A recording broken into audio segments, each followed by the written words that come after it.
Hi everyone, my name is Kimia Owens. I've been a registered nurse here in San Diego, California for about 12 years now. I started my profession in nursing as a postpartum nurse at a women's health hospital. I was on night shift for about 3 years. I floated and cross-trained into the NICU, LND, and also peripartum units.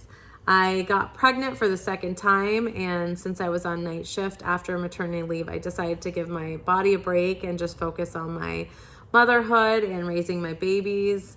I came back about 4 or 5 years later into community public health for a nonprofit organization. I worked with adolescents and children in low-income neighborhoods.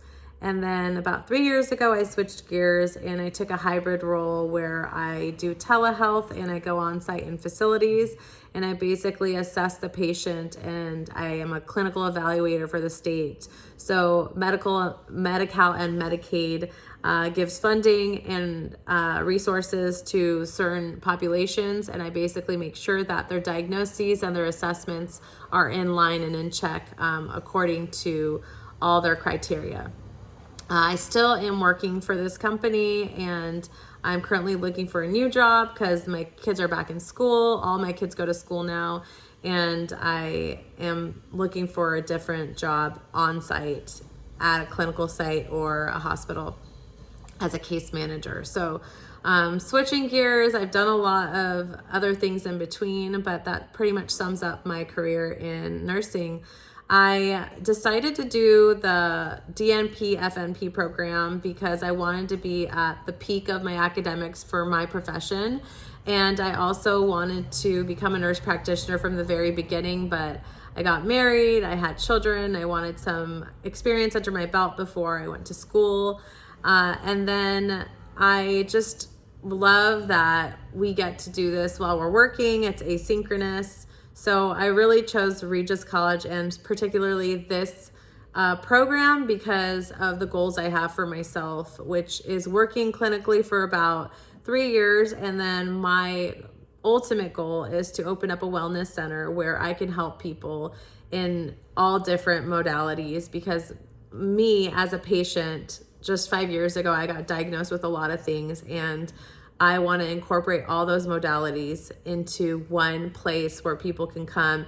It's basically conventional medicine and functional medicine and naturopathic medicine all come together. So a group of providers where we can basically give all these options to anyone that wants to live a healthy life or wants to heal themselves. So those are my goals. Pharmacology has definitely played a huge part in every single role I played. In postpartum, it was really important for me to know my medications and know how to basically reverse anything that could happen as a possible side effects or adverse reactions. In my second role as a community health provider, I basically would educate my patients and their parents on how to administer medications and looking out for any side effects and adverse reactions as well. In my current role, it's less invasive. I basically have to just list the medications they're taking, and I have to notify the doctor if there are any things that I see that the patient reports. And I think that pharmacology is a big part of nursing in any role that they really play.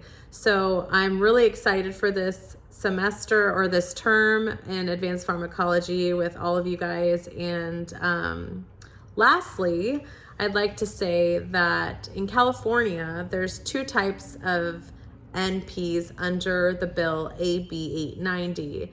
I got my information off of the Board of Registered Nursing here in California, and also the Nurse Practitioner Association here in California as well.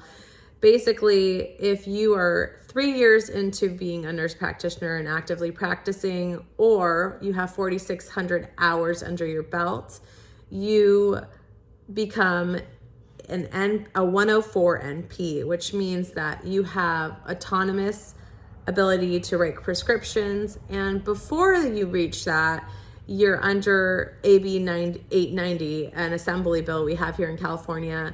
We basically have the ability to write prescriptions, but we're very limited and we have to do it under a physician. Also, we can't do controlled substances. We have to have a furnishing number and a DEA number. And if we can do other prescriptions, for example, we can do like non-controlled substances, but also it has to have a physician override it, or we have to be observed by a physician or work under a hospital or a physician that basically doesn't give us the autonomous role that NP 104 NP does. So those are basically the two distinctions that I got from researching the question from this prompt. I hope you guys have a great rest of the day, and thank you so much for taking your time to listening to my discussion board. Thanks.